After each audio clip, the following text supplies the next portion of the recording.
सब देवी देवता आकर के दर्शन करके चले गए थे, तो भोलेनाथ ने सोचा कि मैं कहाँ रह जाऊंगा,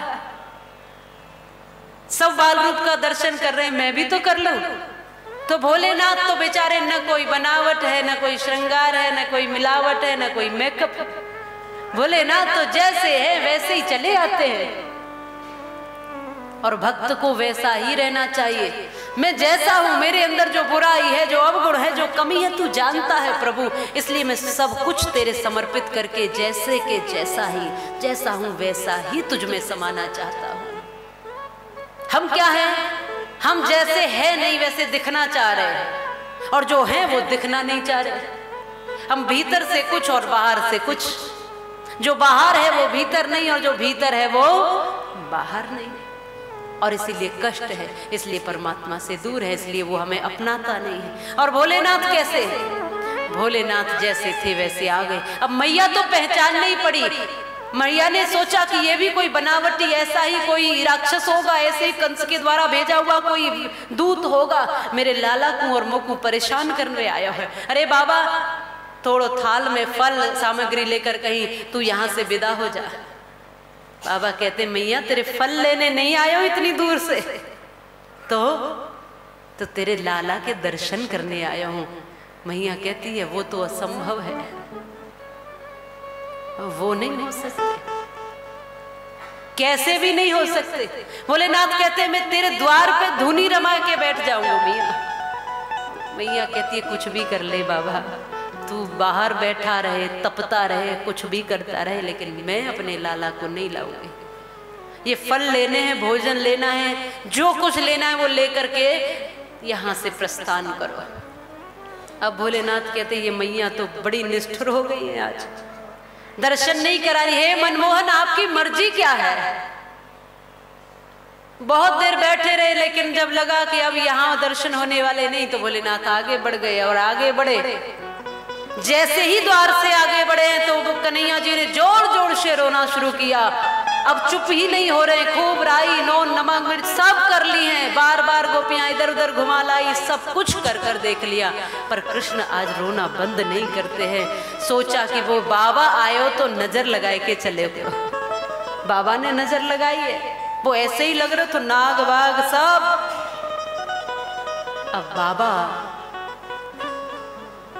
कहाँ मिलेंगे? अब बाबा को ढूंढने के लिए गोपियां दौड़ी गई, बाबा को बुला के, जाओ सखी जल्दी जाइयो, बाय बोल कि तौते ले आइयो, कहीं तो मिलेगा। एक पेड़ के नीचे बैठे हैं, हे बांके बिहारी, इतनी दूर से कैलाश से चलकर आया और दर्शन नहीं दिए, आपकी मर्जी है प्रभु। तब तक गोपियां पहुंच गए, अरे बाबा चलो मैया बुला रही है, लाला के दर्शन करवाए। बस जब इतना सुना तो यहाँ भोलेनाथ प्रसन्न हुए और दौड़ते हुए नगर में आए हैं। और आज भगवान कृष्ण ने भोलेनाथ का दर्शन किया और भोले बाबा ने हमारे श्याम सुंदर का दर्शन किया। बोलिए भोलेनाथ की, कन्हैया लाल की। एक दूसरे को देखकर तृप्त हो गए, प्रसन्न हो गए। जैसे भोलेनाथ को देखा खिलखिलाने लग गए मनमोहन। सो सब गोपियां कहने लगी, देखा मैया जब बाबा की नजर थी जो उतर गई। पर ये भीतर की लीला थी भगवान की, कोई नहीं जान सका, और ये किसी दर्शन की लीला है। इससे आगे भगवान का नामकरण गर्गाचार्य जी के द्वारा हुआ है। इसके अनेकों नाम गर्गाचार्य जी ने रखे। ये बालक अनोखा है, इसके नाम तो मैं भी नहीं बता सकता। कृष्ण, कन्हैया, गोपाल, केशव, मुरारी, माधव, ना जाने इसको लोग क्या क्या कहेंगे।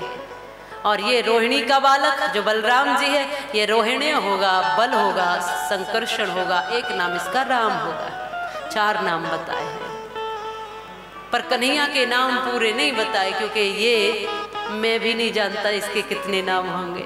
ये ऐसा है, ये तो साक्षात धरती पर अवतार है। नामकरण इत्यादि संस्कार हुए हैं।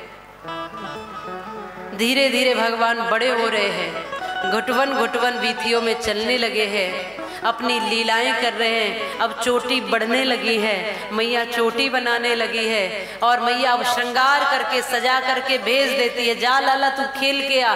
और भगवान थोड़ी देर में धूल में लोट पोट होकर के बिल्कुल फिर भूत बन के आ जाते। और मैया भी मुस्कुरा देती है, अरे लाला कोई बात नहीं, ये धूल है ना, ये ब्रज की धूल है। फिर मैया श्रृंगार करती है, फिर खेलने भेजती है। और एक बहुत सुंदर संस्कार मैया यहाँ दे रही है कन्हैया में कि लाला देख, ये जितने घर हैं ब्रज के वो सब तेरे अपने घर है। तू जहां घर में जाए वो तेरो अपनो घर है लाला, कोई घर परायो नहीं है, कोई गोपी पराई नहीं है, सब तेरे अपने हैं। जहां भूख लगे वहां भोजन कर लेना, जहां भूख लगे वहां गोपी से माखन मांग लेना, जहां जाने का मन करे वहां चला जाना, ये सारे घर तेरे अपने घर है।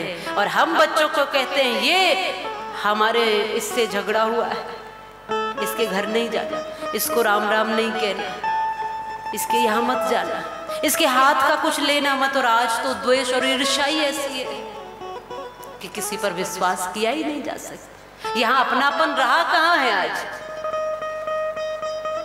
अब मैया ये बहुत सुंदर संस्कार दे रही है, ये सब तेरे अपने हैं लाला, तू सबको है, ये सब तेरे हैं।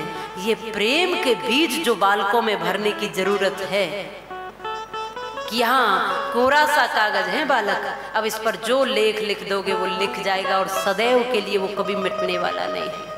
इसलिए बचपन में माताओं का ये कर्तव्य है कि उसको अच्छी अच्छी बातें, अच्छी अच्छी आदतें, अच्छे भाव बचपन से ही बाल गोपालों को, अच्छा भोजन। हमारे कन्हैया जी क्या खाते हैं? माखन। और हमारे और आपके कन्हैया क्या खाते हैं? Chowmein, pizza, burger. वो ऐसे ऐसे नाम है आजकल तो, मोमोज। मतलब मुंह ही ऐसा 3 जगह से टेढ़ा हो जाए तो पेट का क्या होगा? सोचो तो सही। और कभी लोग मक्खन, कैसा देखो, ऐसा लग रहा है कि जैसे कुछ, पर बच्चे तो नाक पकड़ पकड़ के दूध पीते हैं, और पिए भी तो कैसे पैकेट के दूध है, दूध भी तो नहीं है गाय का शुद्ध। बड़ी विडंबना है, शुरू से ही गड़बड़ी है, मूल में ही भूल है। बालक को गर्भ में 9 महीने मिलते हैं। आप कहती हो ना बालक के लिए समय नहीं है हमारे पास या व्यस्त है, तो 9 महीने तो वो आपके पास ही है।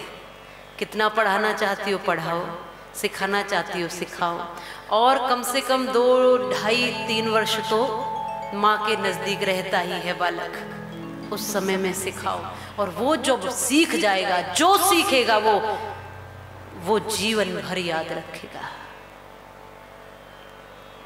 कहते हैं हम मॉडर्न होते जा रहे हैं।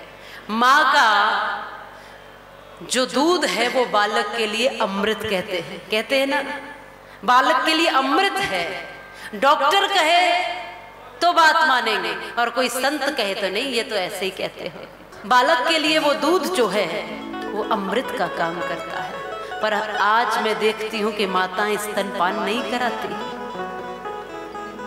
क्योंकि आज हम मॉडर्न बन गए, आज हम बनावटी बन गए उस अमृत से बालक को। क्योंकि वो जो माँ स्तनपान कराती है वो केवल दूध नहीं पिलाती, वो अपनी ममता घोट घोट के पिला रही है दूध में, अपने आंचल की छांव दे रही है उस बालक को, अपना प्रेम दे रही है उस समय। आप कभी महसूस माताएं करती हैं जब बालक स्तनपान करता है, दूध पीता है, तो माँ के भाव क्या होते हैं और उस बालक पर उस भाव का कितना बड़ा असर पड़ता है।